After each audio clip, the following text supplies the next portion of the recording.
Alrighty. So tonight we're going to be talking about being able to regulate our emotions and help our kids regulate their emotions during the time of the pandemic. One of the major issues that a lot of people are having right now is with self-regulation. And when it comes to the kids that we're dealing with that, might have some spectrum stuff going, maybe some ADHD or some learning disabilities, some communication disorders, anything of the like, is that we want to be able to help them learn how to take a moment between their thoughts and their actions, how to be able to stop and think before they go ahead and they do. With a lot of the kids that I see that we interact with on a daily basis, the expressive and receptive language is where it is that they're having the greatest difficulty. The expressive, their ability to say what's on their mind, to communicate, to say what their thoughts are, what their feelings are, to be able to identify them. So that's the expressive. The receptive is when somebody else is saying something, whether it's using the written language or verbal, or they're on a Zoom call or a FaceTime or a Snapchat or whatever, and being able to take the message that their peers or their teacher are giving them and the way that they perceive that. All right? A lot of our kids have difficulty with language. With not language per se, like they don't understand what we're talking about, the English language, but language as far as multiple meaning words, idioms, picking up on voice tone, being able to identify what is meant in a conversation by the context of a situation, of a communication. So during these times, helping our kids also develop their auditory skills. All right. I like to say it as a joke because it kind of is, but it isn't. As a male, as a guy, I have this innate ability to have an ability to not listen to what is being said. I think it's us guys even more so. That selective hearing, if you will. All right. When my wife tells me across the house that, the garbage needs to be out, I heard her. All right. But I don't take that in because I don't want to respond to that. Now, when the volume gets up or she gives me that look, it's not worth it anymore. I take the garbage out. All right. Our kids are very tuned into a similar type of thing. For the most part, the active physical part of listening isn't a problem. Our hearing is okay. But the listening is a whole nother part. When so many of our kids are involved in communication today, and it's not limited to our kids, by the way, they are busy thinking about what are they going to say. And when I'm busy thinking about, well, what am I going to say when Gail is done talking, I might not be listening to what Gail is saying because I'm so busy thinking about the next great thing that I'm going to say. So we want to help them learn how to regulate that, how to be able to, yep, I want to talk to Gail about my puppy. I want to tell her the funny thing that happened today. But Gail is telling me about something that happened at work today, and you know what, she's not real happy about it, and Gail's my friend, and I want to listen to what she has to say. When she is done, well, I'm either going to talk to her about, some situation that I had that was similar, or maybe I want to commiserate with her about how horrible that must feel, or how wonderful that must feel, or be able to decide, is it time to go into a puppy conversation that's completely not related to what she was saying. That's an art skill. At 55 years old, I'm still working on, being able to, is it the right time to say something? So when it comes to our kids, it's a greater challenge. So helping them by modeling. Modeling is huge. I was with a family earlier today and series of events with the kids and this and that. And I asked them, I said, well, what is it that they see at home? What do they see at home when something happens that is fearful, that is anxiety producing? And the one parent said, well, this is what I do. And the other parent said, well, this is what I do. And I said, well, what would you tell me if I told you that when I go home, I see one person doing this and one person doing that? How do you think I'm going to respond? And they both said it almost at the same time, very confusing. And I said, you know what? Yeah, it's not intentional. We're not doing this for any negative reason. This is just the way that we respond. And knowing that our kids are picking up a lot of what we say, but even more of what we do, we want to be conscious of that. And in today's day and age, with everybody being glued together way too much just by life situations, everybody for the most part is more amped up to begin with. So I like to take the approach of trying to use this time and these situations to be able to use it as a teaching moment. Say, you know what? We're together even more than we typically have been. We all are ready to take a break from each other, even for a little while. So, you know what? Why don't we start working on some of these things that tend to cause some more angst in the house, that cause grief, such as how to be able to listen to each other. When we're not appropriately or positively responding to others. Let's see what else is self-regulating. All right. The expressive language is the other part of the receptive. The expressive is the saying what it is. The receptive is how we take in the information. Expressive is how we put it out. Being able to stop and think before they respond. We all probably have seen opportunities where our kids or grandkids or whoever were around other kids and they just said something that was just so degrading. It was just so hurtful. They picked on somebody's haircut or they criticized their shoes because they weren't in style or something else. And it's just, you're like, oh my God, I just want to hide. I feel so bad for the kid. Most of the time that comment isn't intentionally being made to harm or to upset the other person. These comments are made because that's what makes the most sense to our kids at that time. It's just their response, but it's not thinking through how is what I'm saying going to impact somebody else. And that's a lot of what we want with that expressive language. We want to help them be able to put themselves in the shoes of the other person. Especially for our kids that may be on spectrum to some level. We have this thing called theory of mind, which is all about understanding the thoughts and perceptions of others. And it's not limited to just your spectrum kids. Other kids have difficulties with theories of mind. Other adults have challenges with theory of mind. And we want to be able to help them be able to put themselves in the shoes of somebody else, to be able to understand where others are coming from and what they mean by the things that they say. So, as far as solutions on this, using visual communication systems is very effective. Being able to help our kids learn how to lessen their anxiety, to be able to manage meltdowns and tantrums. Mostly tantrums. Meltdowns are a whole different animal and not very controllable from within. Although there are exceptions, but mostly tantrums. And it's about using visuals to help aid into communication. So being able to have that interaction of, you know what, here is a checklist. All right. When I am talking with somebody, I want to be able to, number one, and I'm making this up, it has to be worked on. Number one, when talking to somebody, I want to be able to make that facial contact with them. Maybe eye contact. Not everybody is excited about eye contact. It's not always comfortable, but I'm making that facial contact. I don't want to talk to somebody by looking over here. All right.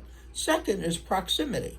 Now, this is really tricky today because in pre-COVID times, we, or most of us, were taught you pretty much stay an arm's length from somebody.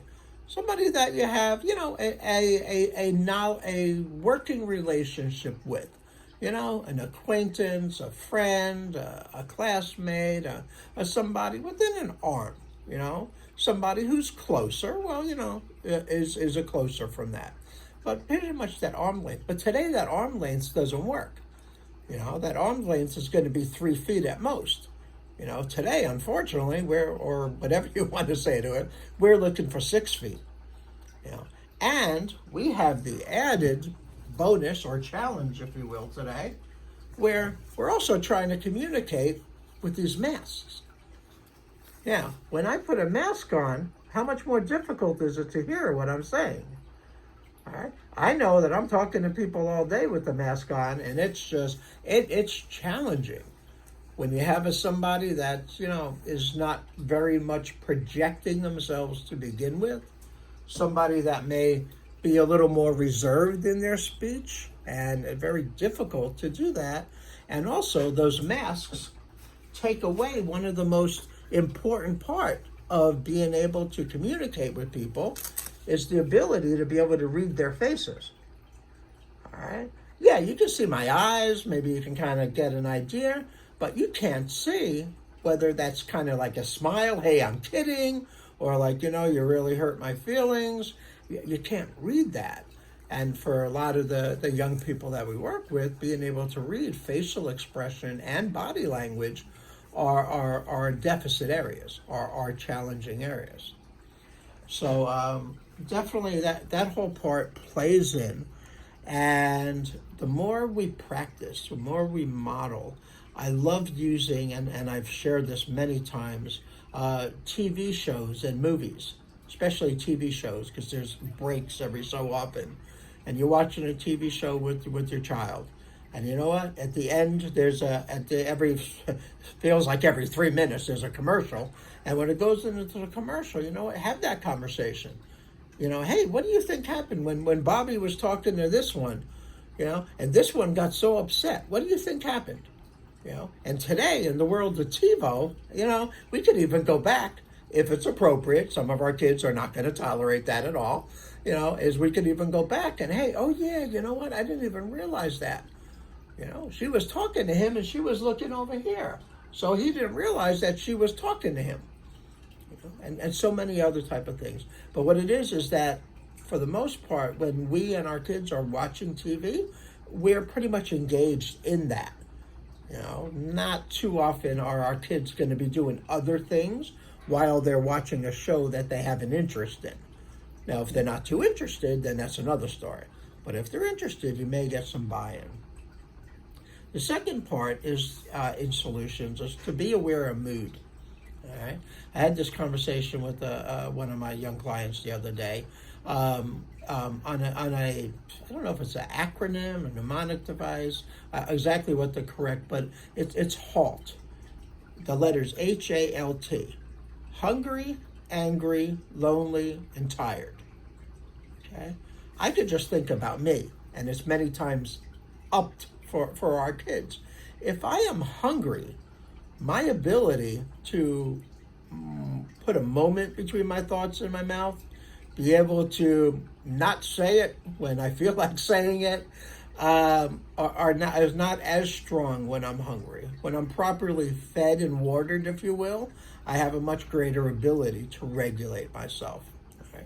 When I'm angry, if I'm frustrated, if I'm upset about something, once again, I'm in that situation again where it's harder for me to regulate, to stop and put a moment between my thoughts and my actions.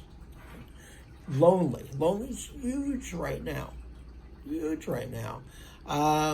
We are not, as a society, as a world, in a position right now.